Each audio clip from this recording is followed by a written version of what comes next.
All right, if you're getting into the heavy hitter topics in math, like differential equations, you're going to need the right tools in your toolbox. And today, we're adding a really big one, the power series. So let's get right into it. So let's just start with a kind of weird thought. You know what a polynomial is, right? It's just a bunch of terms, x squared, x cubed, and so on. But what if it just kept going? Like forever? What if a polynomial never actually stopped? That idea, that infinite polynomial, is really the secret key to understanding everything we're going to cover. Okay, so what is this infinite polynomial thing, really? Let's put a proper definition on it. All right, here's the formal definition, the mathematical blueprint. Don't let it scare you. You've got your coefficients, those c terms, they're just numbers. You've got your variable, x, and then there's this x sub 0 thing.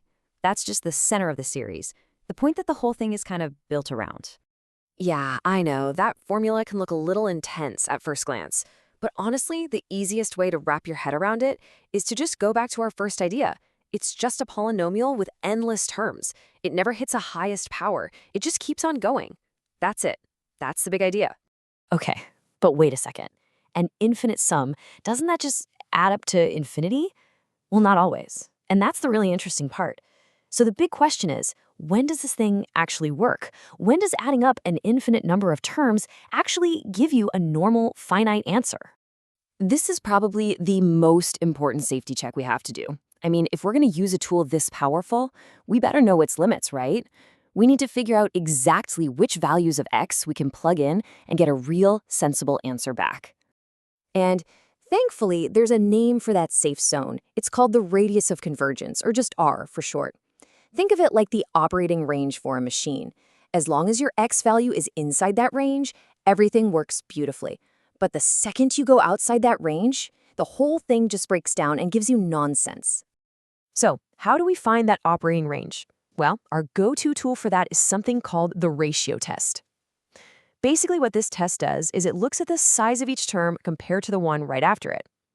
As long as the terms keep getting smaller, and specifically as long as that ratio between them heads towards a number less than 1, you're golden. The whole sum will converge. Okay, so we know what they are, and we know how to check if they're safe to use.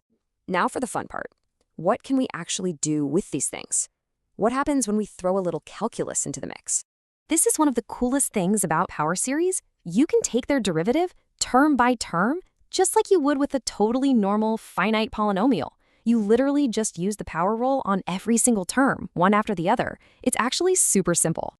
But hang on, look closely at the indices. Did you catch that? This is a super common mistake, so pay attention here. The original series starts at n equals 0, but the new one, the derivative, starts at n equals 1. So what gives? Well, think about it. What's that very first term when n equals 0? It's just c sub 0, a constant. And what's the derivative of any constant? 0. It just disappears.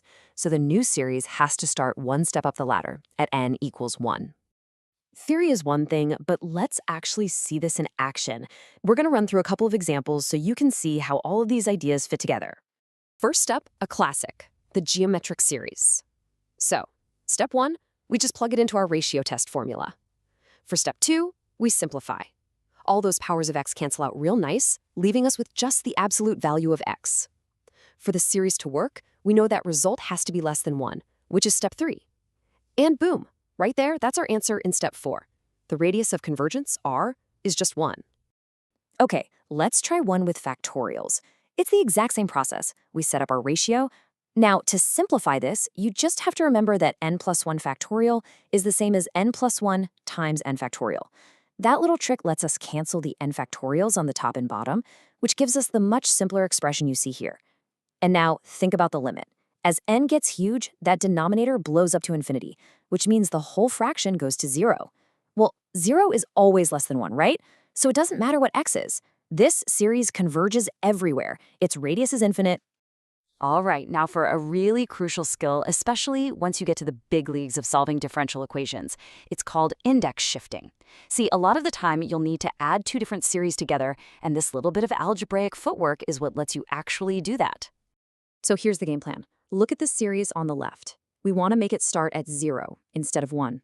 So we invent a new index, let's call it k, and we just define it as k equals n minus 1. Then you just substitute everything.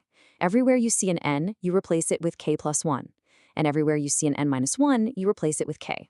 Now both series have x raised to the same power, and they start at the same place, so you can actually combine them. This is an absolutely vital step. And I'm not just saying this is important. This isn't some minor trick. This skill is absolutely 100% crucial for solving differential equations with series. You have to get this down. Whew, okay, we've gone through a lot here. We've defined what these things are, figured out how to know when they work, and practiced a couple of key skills. So let's kind of zoom out for a second and just recap the big takeaways. So here's what you need in your power series toolbox. Number 1, just think of them as infinite polynomials. That's the core idea. Number 2, the ratio test is your safety check. It finds the radius of convergence, the zone where they actually work. Number 3, you can do calculus on them, term by term, no problem. And finally, number 4, you've got to master skills like index shifting to really put them to use to solve the hard problems. And really, that's the bottom line. A power series isn't just another random topic you have to memorize for an exam.